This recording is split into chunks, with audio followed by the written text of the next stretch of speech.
Hello, आप सब कैसे हैं? मैं आशा करता हूं कि आप सब बढ़िया होंगे। मैं आपका दोस्त शिव कुमार आपके अपने YouTube channel unique smart education पर आपका स्वागत करता हूं। आज हम इस कक्षा में कारक से संबंधित महत्वपूर्ण प्रश्नोत्तरी करेंगे। ये क्वेश्चन आपके आने वाली सभी प्रतियोगिता परीक्षा के लिए मोस्ट इम्पोर्टेंट है, इसलिए आप इस कक्षा को शुरू से लेकर अंत तक अवश्य देखिएगा। ये जो क्वेश्चन हम डिस्कस कर रहे हैं, ये क्वेश्चन विगत प्रतियोगिता परीक्षा में पूछे गए हैं। गंगा हिमालय से प्रारंभ होती है, वाक्य में कारक है। देखिए, इस वाक्य में हिमालय से गंगा अलग होने का भाव पाया जाता है, यानी एक से दूसरी है वो हिमालय से गंगा अलग हो रही है। वाक्य में अलगाव यानी अलग होने का भाव पाया जाता है, तो उसमें कौन सा कारक होता है? उसमें कारक होता है अपादान कारक। इसलिए इसका सही आंसर हो जाएगा ऑप्शन नंबर सी। राम ने श्याम को धन दिया, वाक्य में गौण क्रम है, तो इस वाक्य में आपको बताना है कि गौण क्रम कौन सा है।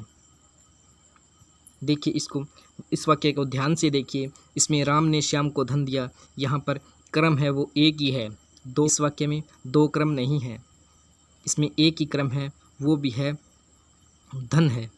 धन इसमें एक ही क्रम है, तो जबकि गौण क्रम है वो हमेशा सजीव परसर्ग सहित होता है, लेकिन इसमें एक ही क्रम है, केवल धन। जबकि श्याम को है वो एक संप्रदान कारक है, यानी यहाँ पर दान देने का भाव पाया जाता है, इसलिए इस वाक्य में श्याम को तो होगा संप्रदान कारक, और धन है इसमें कर्म कारक होगा, तो इसमें एक ही क्रम है। तो मेरे अनुसार तो ये वाक्य ही गलत है, लेकिन ये प्रतियोगिता परीक्षा में पूछा गया है और इसका सही आंसर माना गया है ऑप्शन नंबर बी, श्याम को। मोहन का घर अच्छा है, वाक्य में कारक है। मोहन का घर अच्छा है, इस वाक्य में कौन सा कारक है? तो इसका सही आंसर देखिए, मोहन का घर है, का यानी संबंध के बारे में बता रहा है, तो इसलिए इसका सही आंसर हो जाएगा ऑप्शन नंबर डी, यानी संबंध कारक है। संबंध कारक की विभक्ति है वो संज्ञा और सर्वनाम के अनुसार बदल जाती है। संबंध कारक की विभक्ति है वो संज्ञा और सर्वनाम के अनुसार बदल जाती है। देखिए, मैं दो वाक्य बोल रहा हूँ, आप इसको ध्यान से देखिए और आप समझ पाएंगे कि संबंध कारक की विभक्ति किस तरह से बदल जाती है। मोहन का घर अच्छा है और मोहन की पुस्तक अच्छी है। की पुस्तक अच्छी है, का की जगह क्या प्रयोग हो गया? की प्रयोग हो गया। तो का की जगह क्या प्रयोग हुआ? की प्रयोग हुआ। तो इस तरह से ही कारक में विभक्ति संज्ञा और सर्वनाम के अनुसार बदलती रहती है। बहु ससुर से शर्माती है, वाक्य में कारक है। या और श्रम में अपादान कारक का प्रयोग किया जाता है, तो इसका सही आंसर हो जाएगा ऑप्शन नंबर सी, यानी अपादान कारक। यहाँ पर बहु है, मातृश्रेयी है, यानी लज्जा का भाव है, तो इसलिए इसका सही आंसर हो जाएगा ऑप्शन नंबर सी, यानी अपादान कारक। नेक्स्ट क्वेश्चन देखिए, बच्चा सांप को देखकर डर गया, वाक्य में कारक है। बच्चा सांप को देखकर डर गया, वाक्य में कौन सा कारक है? भय, श्रम, ग्रहणा, रक्षा करना, सीखने आदि में अपादान कारक का प्रयोग किया जाता है, तो इसलिए इसका सही आंसर हो जाएगा ऑप्शन नंबर सी, यानी अपादान कारक। सेठ जी ने पंडित जी को वस्त्र दिए, वाक्य में कारक है। यहाँ पर इस वाक्य में दान देने की बात की गई है, यानी देने का भाव पाया जाता है। अगर आप किसी वाक्य में देकर वापस लेने का गुण पाया जाता हो तो वहाँ क्रम कारक होता है, लेकिन देकर वापस न लेने का गुण पाया जाता है तो वहाँ होगा संप्रदान कारक होगा। वहाँ पर कौन सा होगा? संप्रदान कारक होगा। तो इसलिए इसका सही आंसर हो जाएगा ऑप्शन नंबर बी, यानी संप्रदान कारक। दो वाक्य बोल रहा हूँ, सेठ जी ने पंडित जी को वस्त्र दिए, इसमें है संप्रदान कारक। सेठ जी ने पंडित जी को वस्त्र दिए, इसमें है संप्रदान कारक। लेकिन देखिए, दूसरा वाक्य में बोल रहा हूँ, सेठ ने धोबी को वस्त्र दिए। क्या? सेठ ने धोबी को वस्त्र दिए, तो ये लेकर वापस देगा। वस्त्र है वो धोबी खुद नहीं रख सकता, लेकिन वापस लेगा, तो इसमें कौन सा कारक होगा? तो इसमें सही कारक होगा क्रम कारक, इसमें होगा क्रम कारक। नेक्स्ट क्वेश्चन है, कार्यालय मेरे घर के सामने है, वाक्य में कारक है। कार्यालय मेरे घर के सामने है, वाक्य में कारक है डी। इसका सही आंसर होगा ऑप्शन नंबर डी, यानी अधिकरण कारक। अधिकरण कारक इसका सही आंसर हो जाएगा। अधिकरण कारक का अर्थ होता है आश्रय या फिर आधार।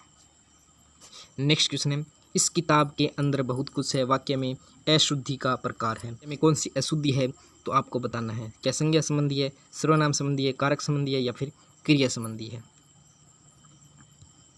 तो इसका सही आंसर हो जाएगा तो ऑप्शन नंबर सी यानी कारक संबंधी इस वाक्य में अशुद्धि पाई गई है। क्वेश्चन देखिए, राम का स्वभाव मोहन से भिन्न है, वाक्य में कारक है। राम का स्वभाव मोहन से भिन्न है यानी अलग है, तो इस वाक्य में कौन सा कारक होगा। तुलना का भाव और उत्तरावस्था में हम अपादान कारक का उपयोग करते हैं, तो इसका सही आंसर हो जाएगा option number B. Next question है, राम ने चाकू से सेब काटा, वाक्य में कारक है। राम ने चाकू से सेब काटा, वाक्य में कौन सा कारक है। तो इसमें माध्यम या फिर जरिए की बात की गई है, यानी सेब को काटने का एक माध्यम क्या है, चाकू है। चाकू है यानी किसी माध्यम के द्वारा कार्य किया गया है। यदि किसी माध्यम के द्वारा कार्य किया जाता है तो वहाँ पर करण कारक होता है, यानी इसलिए इसका ऑप्शन नंबर ए इसका सही हो जाएगा। नेक्स्ट क्वेश्चन है, संबंध कारक के प्रसर्ग है। आपको बताना है कि संबंध कारक के कौन से प्रसर्ग है।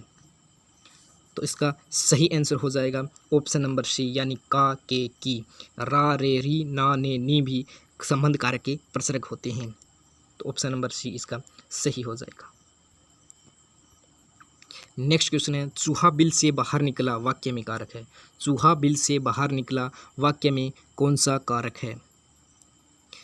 तो इस वाक्य में सही कारक होगा ऑप्शन नंबर बी यानी अपादान कारक होगा, क्योंकि चूहे को बिल से अलग होने का गुण पाया गया है, यानी चूहा बिल से अलग हो रहा है, जबकि अलग के भाव में कौन सा कारक होगा, अपादान कारक होता है। तो इसलिए इसका सही आंसर हो जाएगा ऑप्शन नंबर बी यानी अपादान कारक।